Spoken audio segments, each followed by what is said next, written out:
originally, or Yeah, where I was where are you born? from originally? Are you born and raised here? Well, I was actually born in Medina. I was raised all over. For some reason, my dad liked to move a lot. I wasn't happy in one place, so we moved from place to place to place. And I've lived anywhere from, I lived in Florida a lot. I lived in Arizona once. Different places in Ohio. A lot of it in either Lorain or Medina County, mostly Lorain County, I think. But I went to, I don't know how many different schools. I can't even count how many different schools I went to. Up until high school, we finally stayed in one place. Well, we stayed in the same school district. We didn't stay in the same house. Imagine that. But so I actually graduated from one school, which was kind of nice. It made it hard for me growing up. I didn't get to make any close friends. So I was always trying to meet new people and stuff, and I was very shy as a young person. I've grown out of that for the most part. But yeah, it was difficult growing up, moving all the time. So, but yeah, now I'm living in, well, just outside of Chippewa Lake. It's a little development right down there, and it's called Hunter's Run, and I'd say it's a fairly new complex, maybe 10, 12 years old. But we built a house there a year and a half ago, and we like it a lot. It's a nice neighborhood, friends, really friendly neighbors. Good. And they like to have block parties, so. Sounds like fun. Yeah. Tell me, when did you start playing poker, and what got you interested in the game? When did I start playing poker? Oh, I probably started when I was in the Navy, and that was back in probably 83 or so, 1983 when I started playing. And what got me interested, because, when I was on a sub, there's not a lot to do on a sub. You either do your job, clean, watch movies, or play cards. And I didn't like cleaning much, and I watched all the movies, so I had to do something else. So I started playing. I've been playing cards all my life, but poker was just, after I was in the service. So, how did you get interested in Texas Hold'em? How did I get interested? I think it was probably when I met Robert Newman. When I met my wife, she knew him because he worked at the. She worked as a sheriff, deputy sheriff, and he was in the. What was he doing? What was his job description? Correctional, yeah, probation officer. And so Rhonda worked with him indirectly, so that's how I met him. And we got together and started playing Texas Hold'em. I'm like, well, I know how to play poker because I've been playing all different kinds of poker when I was on the sub, all the different, standard card games. And I said, well, this can't be too difficult to learn. So, and that just kind of got me hooked, That's awesome. Are there any other games or any other thing, I guess, in your life that influence how you play poker? Influence how I play poker? Ooh, that's a different question. I wasn't expecting that one.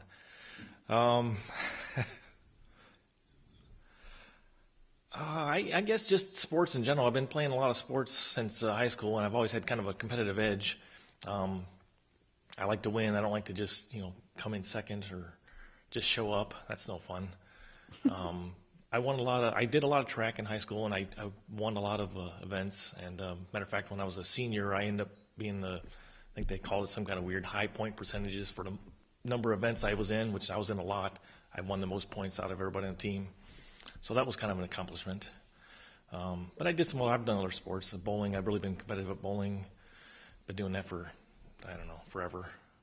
And right now it's just once every other week, just for fun. So I guess that would probably be the biggest influence on cards in general. Sure. How often do you play poker? How often? Well, lately it's been kind of slow because our league kind of folded for various different reasons. I haven't gotten back into any other leagues yet. I've thought about it, but right now I've been just, I guess you could call it playing around online because there's no legal, real money Texas Hold'em. I've been playing on I don't want to say the name of it, but just a site online that's just play money chips. But it's not just like playing on Facebook, all those where the people just are going crazy. This one's a little more involved, and so I've been doing that like I probably get on there every night and play a little bit, just to keep myself fresh, I guess. Sure. Do you think you enjoy tournament over cash games, or do you like them both? Well, I used to not like cash games, but I've been, last year I played more cash after our tournaments. On our league, I was playing more cash, and I kind of go either way now. like the tournaments, you start out set number of chips, and if you're out, you're done. So it's a different aspect of how the game's played. Where a cash game, you can make a bet, and somebody makes a bad beat against you, you can always rebuy and get back in it, and chance to win your money back. So I like that aspect of it. But in tournament, you really have to have more strategy. You have to plan about it, plan it out. So, what are your thoughts about skill versus luck in a tournament? And how do you use that in your strategy? Oh, well, there's always some degree of luck, but there's definitely a lot of skill involved. I mean, I know myself. I try to read people as much as I can. I wouldn't say I'm great at it, but I'm not horrible. But I do keep that as a factor in the game when I'm playing. And if I think I can get somebody to fold their hand, or if I think they're completely bluffing, then I will bet into them. For some reason, I think a lot of my friends think I'm an over-aggressive player, which I don't see that myself, but maybe it's because it just happens. I don't know. But, yeah, I definitely think there's more skill involved in luck. And sure, you'll take the occasional bad beat, but, that happens. So do you think that – well, let me rephrase that. So you said that the people who you play with think that you're an overly aggressive player. Knowing that they think that about you, are you able to take advantage of that sometimes? To some degree, yes. So if I get into a situation where, say, I flop a monster hand or something like that, and there may be one or two other people, and I think they might have caught part of the flop, and knowing that they know that I'm aggressive, they're expecting me to bet at it. I'll bet at it anyways, even though, usually if you flop a monster hand, you want to slow play it. Sometimes I will, but most times I'll just go ahead and bet at it, and they'll usually call me anyways. So in that case, yeah, I would be taking advantage of it. So do you think that well, actually you said that you play to win. Yeah. You don't show up to be second place or just to show Right. up. Yeah. But I guess for getting involved with Chase the Bracelet, do you think you're mostly interested in the fame, for the fortune, or for just the happiness of playing? Wow. I wouldn't say not for the fortune. Obviously, if you win money, that's great. As far as the fame, I don't really. I wouldn't say I'm going out for fame and fortune. Probably mostly just to play, but I think it'd be a good atmosphere to play in. And if I was to become famous, that's fine. I'm not going to turn it down, I guess. Sure. Who's your favorite professional poker player? Ooh, my favorite professional poker player. Well, there have been so many of them, and then some of the newer ones have been fun to watch. Wow, it's hard to say. I'd probably say one of my favorite ones probably Daniel Negreanu, because I like his style, and he seems to be really good at reading people too, and so just the way he plays, and he's won a lot. He's obviously made a living out of it, and so I'd say he's probably my favorite. It sounds like you like to get a read on people, but do you feel like you have any weaknesses? Me? Oh, I'm sure I do. And I'm always trying to work on them. But as far as my weaknesses, probably my betting patterns. I try to always bet the same, but sometimes it doesn't happen that way. So I think a lot of times I give myself away on how I bet. So I've been working on that. I probably have some other ones, but nobody's told me about them. So. What's your favorite hand? My favorite starting hand? Sure. I wouldn't say I have like one favorite starting hand. Obviously, pocket aces are always a good hand to start with. I will play suited connectors. Pretty much any suited connector.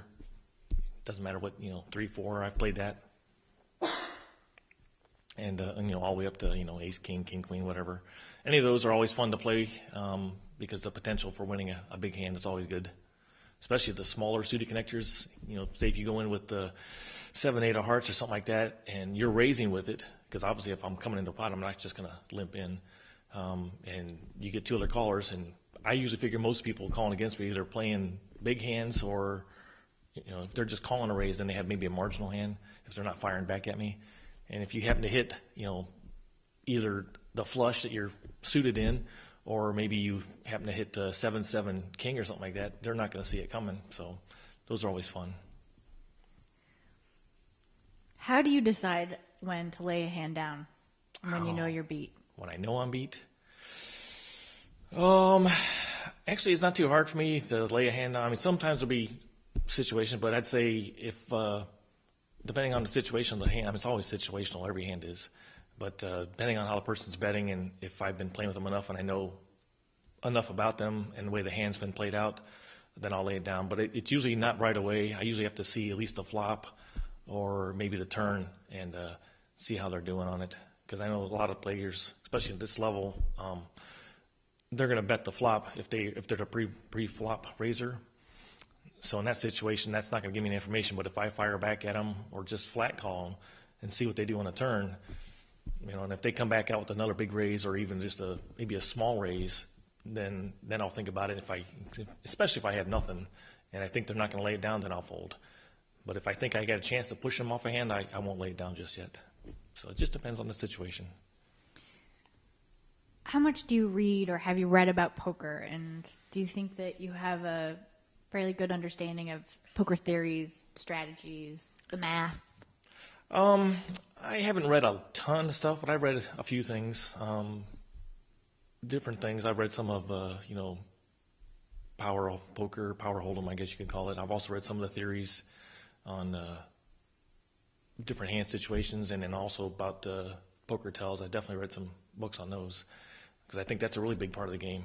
And as far as the math, I've always been good with math. I don't do like exact math, but like that for percentages and stuff like that, but I can do close enough in my head on the fly that I know where I'm at. If I'm way behind, and if I think I've only got a 33% chance of winning, I'll probably make the call. But if it's down to like 5% or something, or if I'm down to 1 or 2 cards, then I'm definitely not going to call. It's just doesn't make sense. Even if the pot's huge, I'm not going to put my whole poker tournament online on a 5% draw. That just doesn't make sense to me. You talked about it a little bit, but I'd like to elaborate a little bit more about how you're feeling about playing poker live, being broadcast, and having people watch you play and being able to watch yourself play or replay, that kind of stuff. Well, I like the idea of being able to watch myself play to see what I was doing. I actually did watch myself some when we had our league final game here, and I was watching myself thinking, boy, that was just bad. So I got some good information from watching myself play. As far as other people watching me play, I think it'll be good, for the audience, because I like to mix it up. I don't like to play it the same way every time. I'll even, as I call it, change gears in mid tournament, depending on how I feel. I might be playing tight at first and then loosen up, or I might be playing loose at first and then tighten up. And I do that, when I'm playing with people, and they might not know that, but when they're watching, say the next week or something, they're going to see what I'm doing, and what that's going to do is keep them on their toes because they won't know which gear I'm in. So yeah, I look forward to a challenge of putting people off in that respect. So, yeah. Is there anything else you want to tell us about your poker skills or your knowledge?